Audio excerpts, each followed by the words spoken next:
मौलाना फजलुर रहमान साहब की स्टेटमेंट से क्या समझते हैं कि मौलाना की स्टेटमेंट जो है, जो उन्होंने तहफ़्फ़ुज़ात का इजहार किया मुल्की मामलात के ऊपर और बाकायदा तौर पर टारगेट किया शहबाज शरीफ साहब को कि वो तो वज़ीर आज़म ही नहीं है, तो ये किस तरफ को आला जा रहा है? बिस्मिल्लाहिर्रहमानिर्रहीम अस्सलातु वस्सलामु अलैका या सय्यदी या रसूल अल्लाह अस्सलातु वस्सलामु अलैका या सय्यदी या हबीब अल्लाह। यासर साहब, आज आप दो प्रेस कॉन्फ्रेंस से देखें, एक ना देखें, दो देखें। एक मौलाना फजलुर रहमान की प्रेस कॉन्फ्रेंस जिस पे उन्होंने शहबाज शरीफ को खुल के आरे हाथों लिया और कह दिया कि ये वज़ीर आज़म है ही नहीं। दूसरा, उन्होंने हुकूमत की पॉलिसियों पर, हुकूमत के इक़दामात पर, हुकूमत के किसी भी एक्शन पर खुलकर अदम एतमाद कर दिया। इससे दो चीज़ें बड़ी क्लियर हो गई कि मौलाना फजलुर रहमान, याद है मैंने इसी प्रोग्राम में कहा था कि मौलाना साहब नहीं मानेंगे, मौलाना साहब मानेंगे नहीं, पीपल्स पार्टी इनकार नहीं करेगी। मौलाना साहब राज़ी नहीं होंगे, पीपल्स पार्टी नाराज़ नहीं होगी। वो भी मैं आपको बताऊंगा किस तरह। बात यह है कि मौलाना साहब जो है वो एक बहुत सी चीज़ें तय कर चुके हैं और मौलाना साहब की बहुत सी चीज़ें तहरीक के इंसाफ के साथ तय हो चुकी हैं। और उन तय हुई चीज़ों के बाद एक बात आप ज़हन नशीन कर लें, लिख के रख लें कागज़ पर कि मौलाना साहब अगले महीने से ऐसे ऐसे फाइल करेंगे, ऐसी ऐसी चीज़ें सामने लाएंगे, ऐसे ऐसे एहतजाज के हवाले से प्लानिंग हर चीज़ करेंगे। ये सिर्फ मुहर्रम है ना, मुहर्रम 10 मुहर्रम गुजरने दें, आप उसके बाद देखिएगा कि कौन सी चीज़ किस तरफ जाती। बहुत सी चीज़ें मुहर्रम के एहतराम में, 10 मुहर्रम के एहतराम में ज़रा सरगर्मियाँ सुस्त तो नहीं होंगी, लेकिन यह है कि कोई बहुत बड़ा सियासी धमाका जो है ना अवामी तौर पर सतह पे वो नहीं होगा। एक तो मौलाना साहब का सेन में रख लें कि मौलाना साहब राज़ी नहीं है। मौलाना साहब की आज प्रेस कॉन्फ्रेंस में उनके साथ जो बैठे थे वो हुकूमती इत्तेहादी थे ना, मालिक साहब जी। तो दूसरी तरफ एक और प्रेस कॉन्फ्रेंस हुई जो उन्होंने की कुंडी साहब ने, उनके साथ ANP बैठी थी। ANP ने भी ऑपरेशन पर अदम एतमाद का इजहार किया मौलाना के साथ। नहीं नहीं नहीं नहीं सर जी, क्या हो गया आपको? कुंडी साहब गवर्नर KPK के साथ, मैंने कहा मौलाना के साथ भी उन्होंने इस बात के ऊपर इत्तफाक किया, दूसरी तरफ पीपल्स पार्टी के साथ भी जी।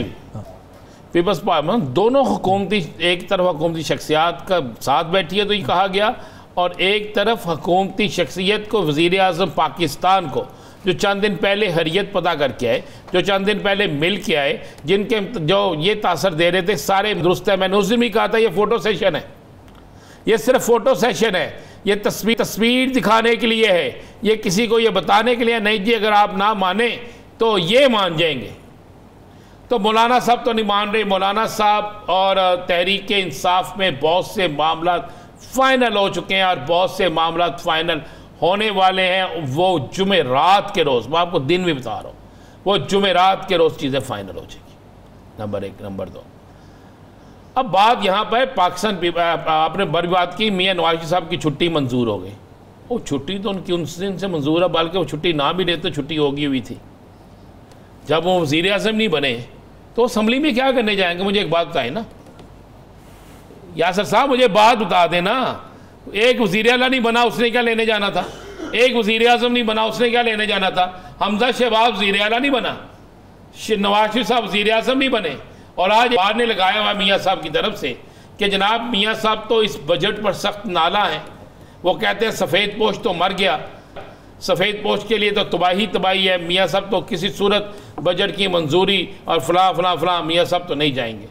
अब मुझे दो चीज़ों का बड़ा क्लियर हमें सवाल का जवाब मिल गया है कि इसका मतलब है कि मुस्लिम लीग नून के अंदर मियाँ नवाज शरीफ की जो लॉबी है, जो मियाँ नवाज शरीफ के हम है, वो इस बजट से खुश नहीं है।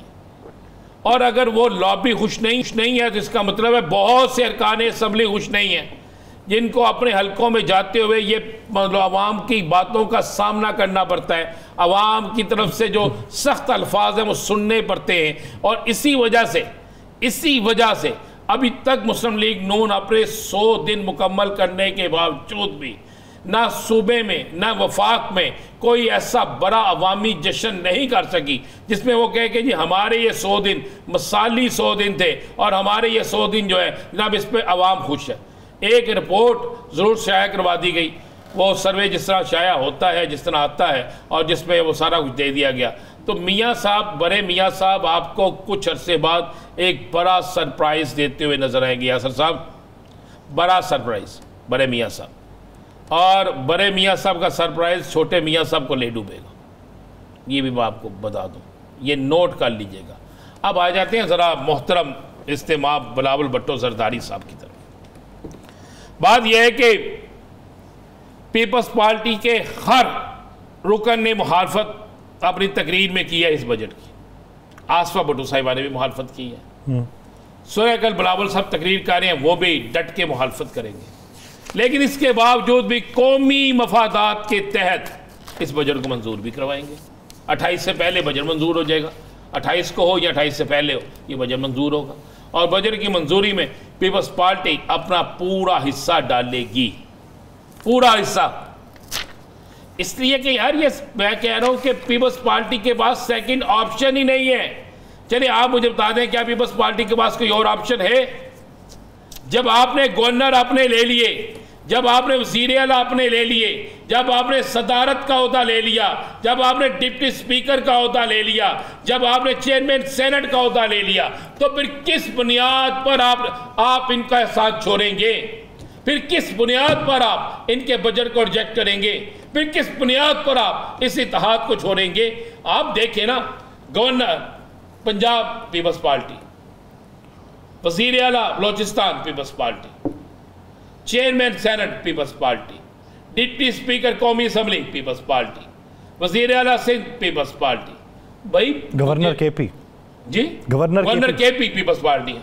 अब मुझे बताएं, पीपल्स पार्टी के पास तो अगर आप गौर करें तो मुस्लिम लीग नून से ज्यादा ओहदे नहीं है। अगर मुस्लिम लीग नून से ज्यादा ओहदे किसी जमात के पास है तो वो पाकिस्तान पीपल्स पार्टी के पास है। आप गिन के देख लेना, पंजाब में एक गवर्नर उनके पास है, सबसे बड़ा आईनी ओहदा सदारत वो उनके पास है, सिंध के अंदर वज़ीर आला उनका है, बलोचिस्तान में वज़ीर आला उनका है, केपीके में गवर्नर उनका है, नून लीग के पास क्या है? वज़ीर आज़म, वज़ीर आला और एक गवर्नर। इसके अलावा क्या है? कैबिनेट। यार कैबिनेट तो ये वज़ीर आज़म आ गया तो एक ही चीज़ आ गई ना, सारे मजे तो हो गए। अब आईनी तौर पर तो आईनी जो होते हैं, आईनी बड़े होते, वो सारे पीपल्स पार्टी के पास है। तो पीपल्स पार्टी किस तरह फिर इस बजट की जिम्मेदार नहीं? पीपल्स पार्टी किस तरह भी कहेगी कि हम जनाब जिम्मेदार नहीं? ये सब जमा तफरीक हो, जुबानी जमा तफरीक हो रहा है। सब ने अपनी अपनी सियासत करनी है। इन दोनों सियासी जमातों ने अपनी आवाम को मज़ीद बेवकूफ़ बनाने के लिए, आवाम को मज़ीद जो है एक ट्रक की बत्ती के पीछे लगाने के लिए, आवाम को मज़ीद जो है वो ये कहने के लिए कि जनाब नहीं, हम आपके बहुत बड़े हमदर्द हैं, हमने बड़ी डट के मुखालफत की है, लेकिन क्या करें, मुल्क के लिए ज़रूरी था कि हम किसी तरीके से जनाब ये सारा कुछ इस बजट को मंजूर करा लेते। अगर ना करवाते तो ये आगे से ये हो जाना था। ये जो फैसल वाडा साहब जिस वक्त कहते हैं ना, ठुक के बजट मंजूर होगा और ठुक का नचकारी होगी, नचकारी पे मैं कह रहा हूँ कि फड्डे पड़ेंगे। बजट ठुक के मंजूर होगा और पीपल्स पार्टी अपना पूरा हिस्सा डालेगी। अब तक की जो इतलात है